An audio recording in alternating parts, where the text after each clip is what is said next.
Pascual, her opportunity with the bases loaded. It's a fair ball.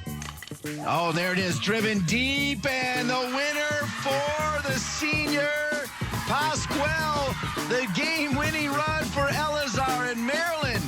Down 7-1, comes back to win it 8-7.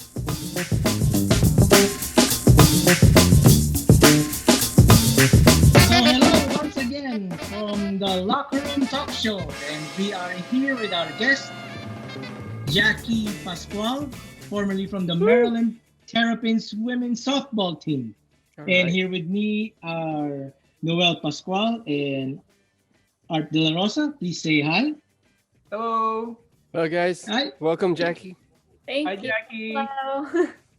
Yeah, thanks for accepting our invitation. So, walk us through your career. How did you get from being a Terrapin? Yeah, it definitely started at a very, very young age. I started playing softball when I believe I was 6 years old in T-ball. I started at 6, and then I believe at around 8 years old, I told my dad I thought I was very serious about softball, and I told him I only want to play softball. At 8 years old, I played soccer and softball at the time. I told him I don't want to play soccer anymore. We need to get serious with softball.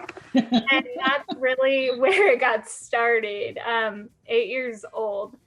And then I continued to play rec ball until I would say, I think 5th grade. And 6th grade was when it really, really got serious. I started playing travel ball. Mm-hmm. I'm not too sure if you guys are familiar with travel ball, travel softball. It's pretty intense. Yeah. I'm familiar with like travel sports a little bit, but not specifically softball. So maybe you can tell us the difference. Yeah, definitely. So I guess travel sports aren't too many rules, I would say, in comparison to college. So in travel softball, we would be practicing 3 to 4 times a week. And then on top of that, we would have games during the weekend. And we could play anywhere from like 5 to 8 softball games in the weekend. It was pretty crazy. So I started that in, I would say 6th grade all the way up until I was 18, until I went to college. And in between then, I did a lot of recruiting, trying to figure out what colleges I wanted to go to. I believe my freshman year was when we started really getting into recruitment and reaching out to colleges with teams. I would say about junior year was when we started going on trips as well. I always wanted to go to East Coast schools, so I went East Coast. We took a trip to a few colleges, and eventually I did land on Maryland on that end, and that's what I committed there. Can you name the universities that were recruiting you or you were pursuing? Yeah, so like I said, I was really interested in going East Coast, but some colleges that were West Coast would be UC Santa Barbara, Northridge. On the East Coast, it was more so a college called Seton Hall. I was actually committed there initially. It was a private Catholic school, so of course my parents are excited for me to go, coming from a Catholic background. But unfortunately, things didn't quite work out on that end. And I was fortunate to get committed to Maryland on a great scholarship there. So it was Seton Hall. I believe I was being recruited by a college called University of Buffalo up north. Very cold up there. Yes, it's good. Yeah. Yeah, and then a few other smaller schools on the East Coast as well. Yeah, I remember that when you were going to Seton Hall and then you switched to Maryland. So I want to take you back a little bit because I kind of remember this with your dad. He did tell me, yeah, it's all Jacqui. Like he told me, like you were the one that's driving yourself, which was good. It was good to hear because I see a lot of parents where they're the driver, and I kind of I had a friend. I told him, well, you know what, your son has to be in it because you're gonna get disappointed. You're both gonna get disappointed. So when I heard that from your father, I said, oh, that's really good that she's the one that's driving it. So, but what I remember is your family bought like an RV, right? And and you guys were traveling all over the place. So can you tell us, like, in your travel ball team, where is like maybe some of the weirdest or farthest places, or places you didn't think you would end up?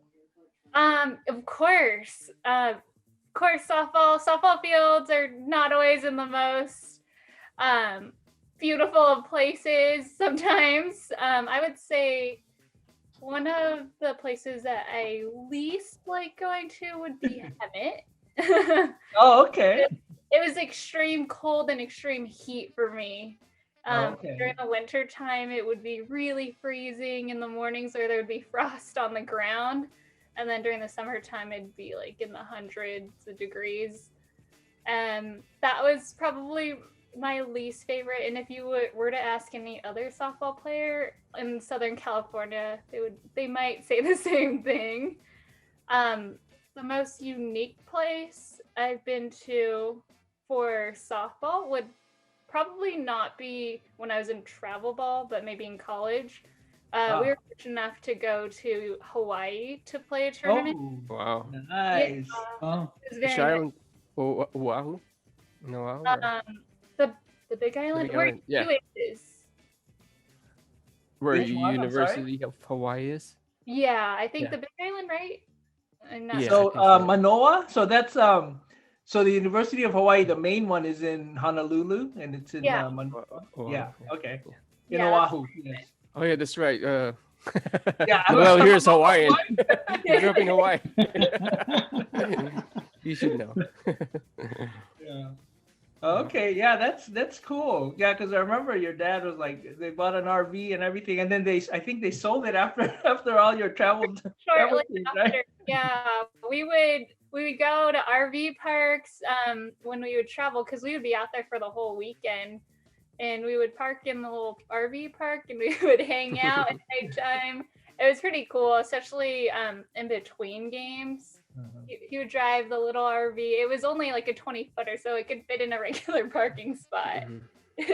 Yeah. And then we would hang out there when it was too hot out. It was really fun. so the road trips are probably one of the highlights of your baseball career, and this was in college. Yeah, So- we got to travel a lot of places in college. That was something that we were really fortunate. Being in the Big Ten, we traveled a lot.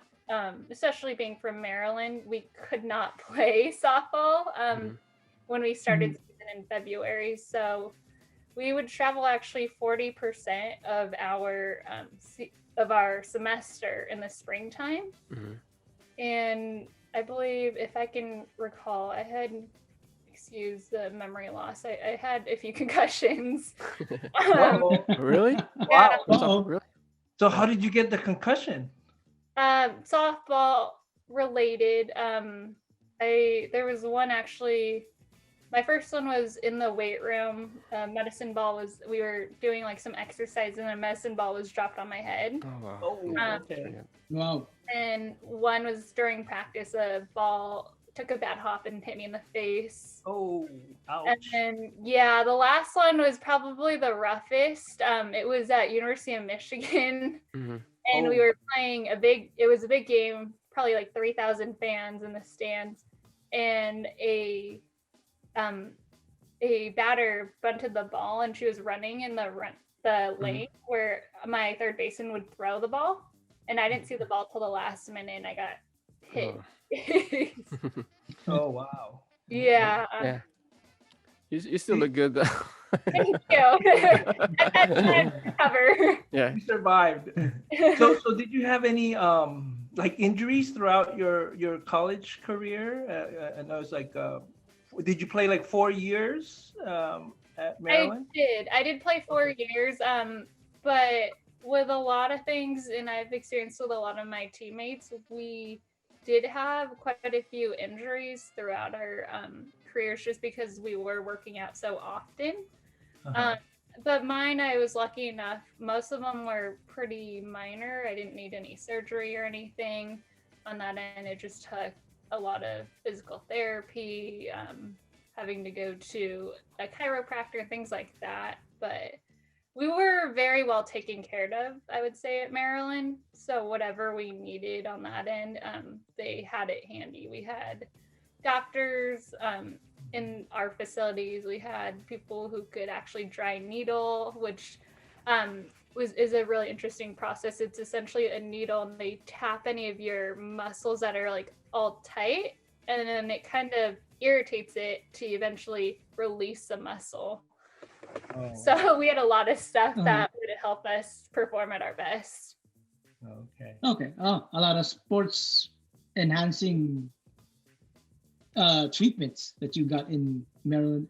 So, what was your major in Maryland? Yeah, I was a criminology and criminal justice major. I initially was interested in cybersecurity. So I wanted to take a course that I would be able to handle while traveling at the same time.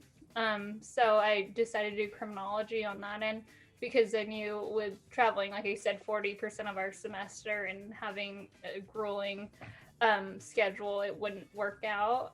And that's initially what I wanted to do, but things have changed a little bit so far. Yep. Can you share us more of the life of being a student athlete? Yeah, In, definitely. Yeah. Life as a freshman student athlete, I would say, is one word would be a huge transition, especially coming from the West Coast to the East Coast. Learning how to essentially juggle being a student athlete, learning how to like maintain like feeding myself even was something that was a transition for myself. I would have to remember, oh, I need to go to the dining hall to get food. My Yeah, mom isn't there anymore. your dad's not waiting in the RV anymore. I know. And then the laundry was also something different because in my dorm, our laundry was in a different building. So I would have to remember we have to go all the way over there, even if it was snowing, and then wait. Wow, just to do the laundry. Yeah, just to do laundry. So that was a big thing my freshman year. And then on top of that, for athletics, the transition was having that schedule of waking up. I would say every morning we had 6 a.m. lift. So that would take up our schedule from 6:30 to 7:30. And then we would have a time slot from about 8 a.m. till 3 p.m. to go to class. From there, we would have some time to eat, do some work, and then we would go into practice, which usually lasts, I would say, 3 to 4-ish hours. So by that time, it's around 7 o'clock. And then we would go to study hall. And that was purely for more so for freshmen to learn how to understand how to study and time manage on that end. And then by that time, it would probably be like 8, 9 o'clock. We'd be able to get some dinner and study a little more. That was the normal schedule, I would say, in the fall. In the spring, it was a little bit different because of traveling. So we would, I guess I could take you through our weekends. We would essentially get ready to leave, and we leave on Thursdays. We leave in the morning time, and then we land. We flew everywhere because we had to travel pretty far to be able to play softball. And then we would get on the plane, land, go practice that Thursday night, and then Friday, Saturday, Sunday, we would be playing softball games and in between studying, of course. Okay. So you have to bring your books with you then. Oh yeah, definitely. Well, just for the audience, so Jacqui's my niece, and so her dad like shared some pictures. So I remember, can you tell us a little bit about maybe some perks of being an athlete? Because I think he showed me like pictures or a video where you're going around in like a golf cart around campus. So is that something that's normal or? Oh, it's definitely not normal. That was something that we were very lucky to have. Typically at Maryland, student athletes did have scooters, like gas scooters. I had one. It's my favorite thing. That we could zip around just so we could go from practice to class, class back to practice and everything. But we did, if we were injured, they would let us use, they would let us use the golf cart to drive around, and we would drive it and be able to park it wherever we wanted to get to class. Oh, that's pretty cool. That was really nice. Yeah. Even the basketball players at Maryland, those guys had it really good. They had people driving them to class in the golf cart. Oh wow. Okay. And they got chauffeurs. Yeah. And you guys had the scooters. And I know you guys are sponsored by Under Armour, right? Because it's a former student that created the brand. Yeah, he played football at University of Maryland. Okay. And I guess when he was playing football, it's so cold in Maryland that he needed something that would keep him dry when he'd be playing football. And that's how he came up with the fabric and everything. Mhm. Oh, wow. Yeah. Now I know you came out here, and I was very lucky to be able to watch you. You guys played on a tournament out here in UCLA, and I think you were a senior already by that time. And I know you also have a friend on the team who's Filipina from Hawaii, if I'm not mistaken. Right. And you guys, I think, were exposed to Philippine softball. Can you talk a little bit about that scenario? Definitely. The international game is much different than college, I would say. It was really, honestly, the entire experience was amazing. I was fortunate enough to be able to get my Philippine passport through it as well, which I thought was amazing. On top of that, being able to just kind of really see people or the girls that are from the Philippines, they called them locals, and just see how their culture was and how accepting their nature is to people they don't even know. That was probably the biggest impact on me. They taught me so much. They tried to teach all the girls from America how to say some words in Tagalog. It was a little rough, but it was fun. We were in Oklahoma I was there for about a week and a half, and we were doing what we love to do. We played softball for long hours, but it was amazing. And we got to play, I believe, the Puerto Rican national team. But yeah, it was definitely different because I was playing with girls that some were much older than me, some were much younger, but it was just very cool to come together as one and be able to see commonalities. So does that mean you're a dual citizen now? I think so. I believe I am. Yeah, that's very important if you want to play for the Philippines. Have they have they reached out to you and recruited you? They did after my senior year. Things didn't work out on both ends, so I wasn't able to go out. But as of right now, I believe they're not playing too many teams as of right now because unfortunately they didn't make it to the Olympics. So they might be taking a little bit of a break. Okay. So they would mostly play in the Southeast Asia region, right?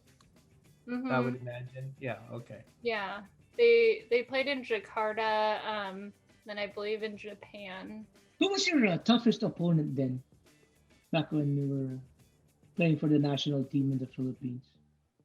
I didn't play too long, but honestly, it was playing the girls that had played in college that were on the national team when we would scrimmage. They were always very good.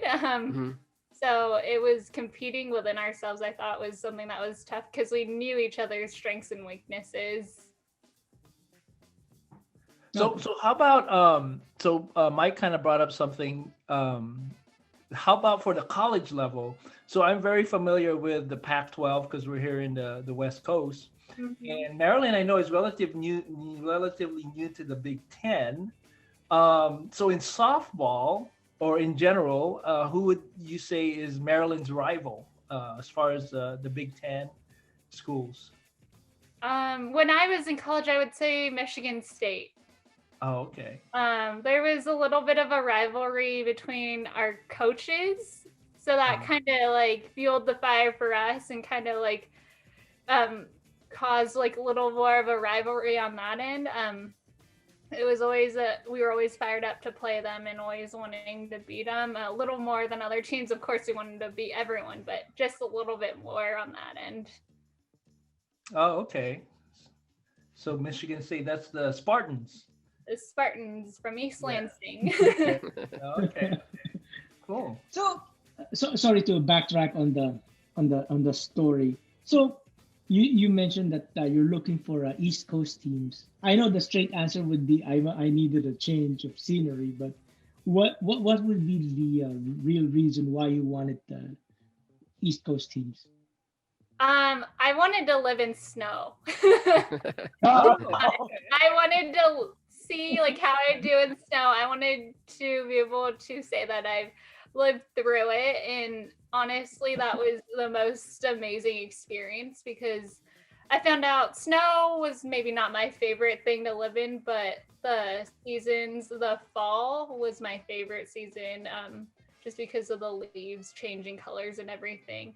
On top of that, though, of course, going to college to such a prestigious school like University of Maryland was a huge thing. And playing in a Power 5 conference was another huge reasoning as to why I went to Maryland. So is Maryland closer to Washington D.C.? Super close, yeah. Oh, okay. It's about 8 miles away, actually. We had opportunities when we did have those off days to take it's called a Metro in, and we would be able to experience DC life and go to museums when we had the chance to. Oh, okay. Excuse me. okay, yeah. We just like to thank our sponsor for this show. Is made possible by Top Digital Studio, digital marketing agency. Just go to topdigitalstudio.com to learn more about how video creatives are done right. And you can catch this episode of the show every Friday at 4 p.m. at mybalits.com. And please, if you can show us some love by clicking on the like button or that subscribe button, please. So if ever you can't find a school in the East Coast, what would be your preference on the West Coast? For school? Yeah, for a school. That's a great question. I'm not too sure. I would say UC Santa Barbara, probably. Sorry, Noel, you're school. No, it's like. So wait. No, it's okay. So what's your second choice? Team. What's your second choice? They're just teasing me because obviously Jacqui knows I went to USC, but so which school? So I know you said you focused on the East Coast, but did you go on tours also on the West Coast schools, or you just went on East Coast tours? I did. I went to UC Santa Barbara. I took an unofficial visit. Okay.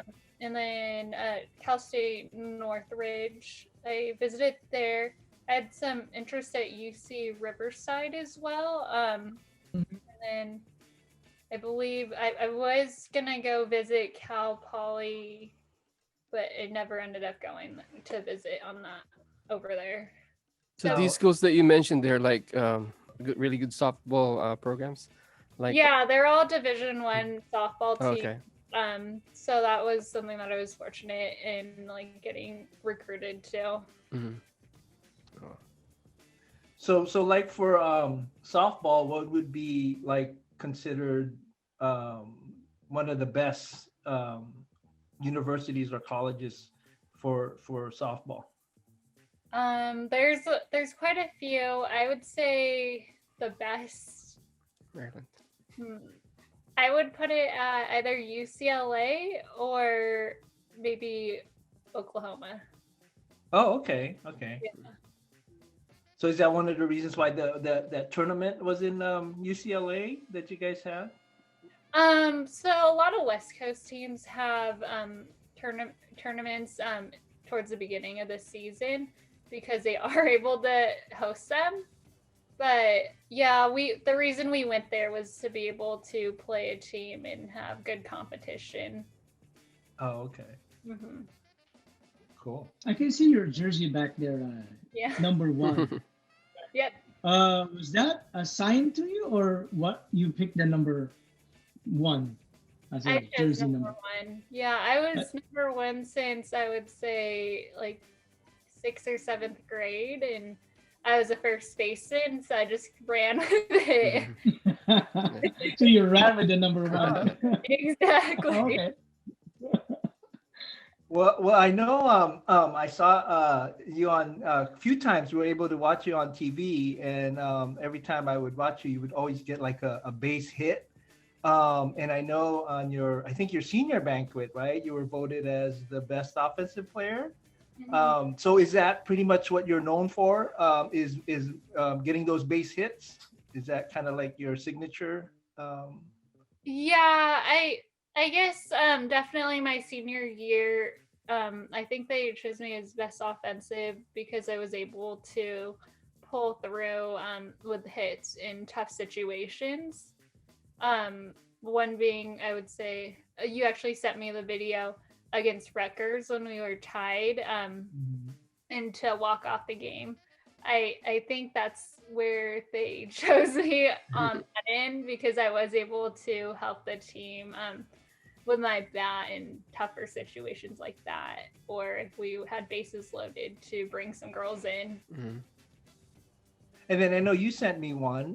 Was that also like in the 9th inning as well, or what? That was actually the Big Ten tournament, and it was actually, I believe, the 2nd inning. We were down by 1, and it's kind of funny because it was myself and then another girl, our second baseman. We had made errors that 1st inning, unfortunately, which caused the run. But in that 2nd inning, it was bases loaded, and I was able to pull the ball down first base to bring in 2 girls and get ahead in that game. Wow. Oh, interesting. What's the rule for you when it comes? What made you love baseball? Because I understand that your parents initially was pushing you for football, right, or soccer. But what made you love softball? I would say a few things. First off, the team aspect. Of course, there's that team aspect in softball, but being able to slow down the game together as a team and really think about technique and figure out how we can come together and decide what we can do to win the game and have some kind of plan to beat the other team. It kind of slowing everything down, and definitely the little things in softball. In softball, your bat angle, if it's off by even a millimeter, you see different results. And for me, that was really interesting to see. You really want to perfect your craft on that end. Interesting. Okay. Yeah. Now I think so. I'm not sure if I remember correctly. So correct me if I'm wrong, but I think your dad was telling me that some of the players would wear bows on their hair and some wouldn't. Was there like an indication or significance of that? Yeah, there would be. I don't know how to put it. It's just like more of a feminine touch, I would say. Oh, okay. Yeah. Girls who just wanted to be a little more feminine, because softball is usually looked upon as like more of like a manlier sport, like at least back then, a while ago. So a lot of softball players, like I guess it's a tradition to start wearing ribbons to like show like we're still girls, we still are females, but we okay. all at the same time. Yeah, because I remember him telling me something to that effect. So I wasn't, I couldn't remember. But okay, well, thank you for that. Of course.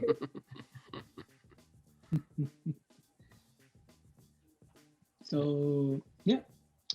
So I guess that wraps it up for us. And we'd like to thank you, Jacqui, for joining us this evening. It was wonderful having this talk. Yeah, thank you so much for Yeah. having me. It was fun.